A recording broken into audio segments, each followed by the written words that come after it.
எல்லாரும் அதை வந்து அவங்க இஷ்டப்படி சொற்கள் பிழை, அந்த பிழை, இந்த பிழை, கருத்து பிழை, எக்ஸ்பிளைனிங்கில் தப்பா இப்படி எல்லாரும் வந்து அந்த புத்தகங்களை போட்டு போட்டு விற்று பெரிய கோடீஸ்வரர்லாம் ஆகியிருக்காங்க. ஏன் தன்னைத்தானே நாஸ்டாமஸ் சொல்லிக்கிறவங்களாம் இருக்கான். ஸோ பார்த்தீங்கன்னாக்க நாஸ்டாமஸ் வாழ்ந்த கதை நீதிமன்றத்தில் 1556 அதுதான் லாஸ்ட் அவருடைய கிளைமேக்ஸ். அது 1503 என்பது அவருடைய பிறப்பு. 1503 to 1556 அதோடு அவருடைய கதை முடிந்து விடுகிறது. 600 ஆண்டுகளுக்கு முன்பு, கிபி. இது 2025 இல்லையா? ஸோ உலகின் எதிர்காலத்தை பற்றி ரொம்ப அருமையாக சொன்னவர். அப்புறம் பிரபல பெண்மணிகள் பற்றியும் ஏகப்பட்ட விஷயங்களை சொன்னவர்.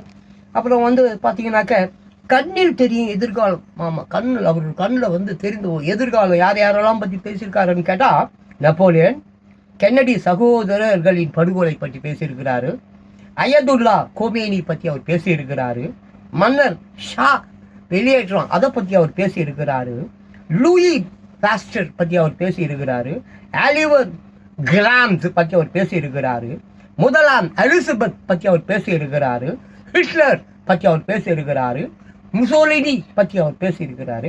அப்புறம் நிறைய பாருங்க, இந்த உலக போர் நிகழ்வுகள் நம்ம சொல்லுவோம்ல, பெரிய பெரிய விஷயம், அந்த மாதிரி உலக போர் பற்றி அவர் பேசியிருக்கிறாரு, 3ஆம் உலக போர் பற்றியும் அவர் பேசியிருக்கிறாரு, நீர்மொழி கப்பல் பற்றி பேசியிருக்கிறாரு, உலகம் அழியுமா அதை பற்றியும் பேசியிருக்கிறாரு, தங்கம் விளையும் பூமி அதை பற்றியும் அவர் பேசியிருக்கிறாரு, 4ஆம் உலக போர் அது கூட இருக்குதான். 4ஆம் உலக போர் இப்போ நம்ம 3ஆம் உலக போர் இன்னும்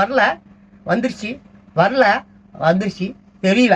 பட் 4ஆம் உலக போரும் இருக்கா அதை பற்றியும் அவர் பேசியிருக்கிறாரு, வால் நட்சத்திரம் பற்றி பேசியிருக்கிறாரு, குண்டு மழை பற்றி பேசியிருக்கிறாரு, நாடே கடலில் மூழ்கும் அதை பற்றியும் பேசியிருக்கிறாரு, ஆசியாவில் பூகம்பம் அதை பற்றியும் அவர் பேசியிருக்கிறாரு, 3ஆம் உலக போருக்கான முன் ஏற்பாடுகள் என்னெல்லாம் செய்யணும் அதை பற்றியும் அவர் வந்து பேசி இருக்கிறாரு. அப்புறம் பார்த்தீங்கன்னா 2022 பிறகு தாங்க அவர் ரொம்ப வந்து மும்முரம் காட்டுறாரு.